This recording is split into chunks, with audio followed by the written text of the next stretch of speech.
অশুভ শক্তির বলে রাস্তার কাজ বন্ধ, চরম দুর্ভোগে পথ চলতে মানুষ সহ যান চালক থেকে শুরু করে নিত্যযাত্রীরা।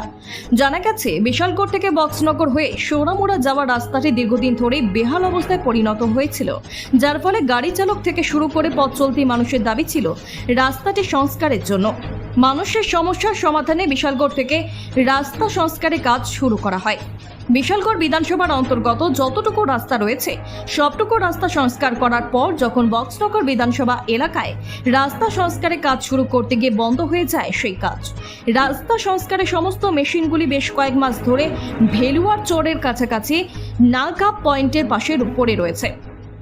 এদিকে দেখা গেছে বিশালগড় বিধানসভা এলাকায় শেষ হয়ে যেখান থেকে বিধানসভা এলাকা শুরু হয়েছে সেখান থেকেই রাস্তায় বড় বড় গর্তে পরিণত হয়েছে, যে গর্তে জমে এখন হাঁসের স্নানাগারে পরিণত হয়েছে।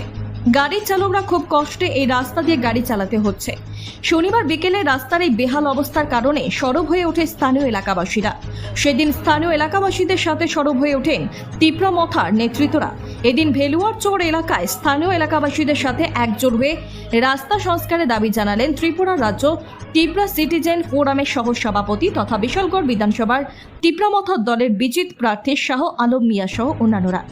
এদিন তারা সাংবাদিকদের সামনে রাস্তার চরম সমস্যার কথা বিস্তারিত আলোচনা করতে গিয়ে রাজ্যের মুখ্যমন্ত্রী সহ নবনির্বাচিত সাংসদ বিপ্লব কুমার দেবের কাছে অতি দ্রুত রাস্তাটি সংস্কারের দাবি জানিয়েছেন।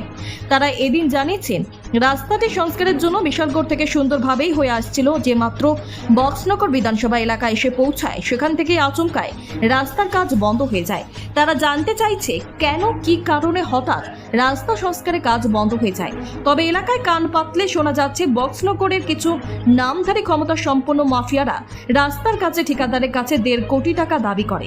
ঠিকাদার যখন টাকা দিতে অস্বীকার করে তখনই নাকি রাস্তা সংস্কারের কাজ বন্ধ করে দেওয়া হয়। তাই আজ স্থানীয় এলাকাবাসীরা সহ তীব্রমথা নেতৃত্বরা রাজ্যের মুখ্যমন্ত্রী সহ নবনির্বাচিত সংসদের কাছে দাবি জানিয়েছেন খুব শীঘ্রই যেন রাস্তাটি সংস্কারের কাজে হাত লাগানো হয়। কি সমস্যা দাদা আপনাদের এখানে? সমস্যা আমাদের বিগত আছে 5 বছর না, মিনিমাম 10 বছর ধরে আমাদের এই রাস্তাগুলো পুটিয়া, আশাবাড়ি, রহিমপুর, আমরা দেখেন এমন অসুবিধাতে আছি। শুধু রাস্তা নিয়ে আমরা একটা ডেলিভারি রুগী নিয়ে আমরা হাসপাতালে যেতে পারি না। মানে এমনকি একটা মোটরসাইকেল, একটা বাসও ইংলিশ মিডিয়ামে যাবে, স্কুলে যাবে, তাও বর্ষার সময় আসতে অনেক কিছু অসুবিধা। আমরা চলতে অনেক খুব কষ্ট পাইতেছি। যেমন বিশালগড় থেকে কিছুদিন আগে রাস্তা কার্ফিডিংয়ে আসছে আমাদের লাডুচুমনি পর্যন্ত, এখান থেকে বাস এখানে স্টপ, এখানে বন্ধ। আর এই পরিস্থিতি আমাদের কতক্ষণ সহ্য করছে। কী কারণে আবেদন যে আমাদের মুখ্যমন্ত্রী সাহেব এবং এই বিপ্লব কুমারজি এবং অন্যান্য আরও হাই লেভেল অথরিটি দিল্লিতে যারা আছে তারাও আমাদের এই জিনিসগুলো একটু সলভ করে রাস্তাঘাটটা আমরা ইমিডিয়েটলি যাতে আমরা রাস্তাগুলো সঠিকভাবে আমরা চলাফেরা করতে পারি।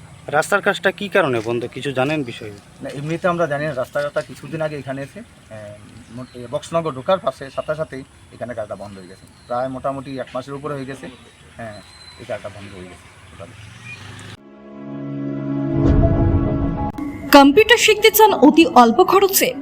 তাহলে আজই চলে আসুন মধুপুর পশ্চিম বাজার গ্লোবাল হাইটেক কম্পিউটার সেন্টারে, যেখানে সম্পূর্ণ নতুন আপডেট ভার্সনে এবং অভিজ্ঞ শিক্ষক শিক্ষিকা দ্বারা ছাত্রছাত্রীদের অতি যত্ন সহকারে প্রশিক্ষণ দেওয়া হয়ে থাকে।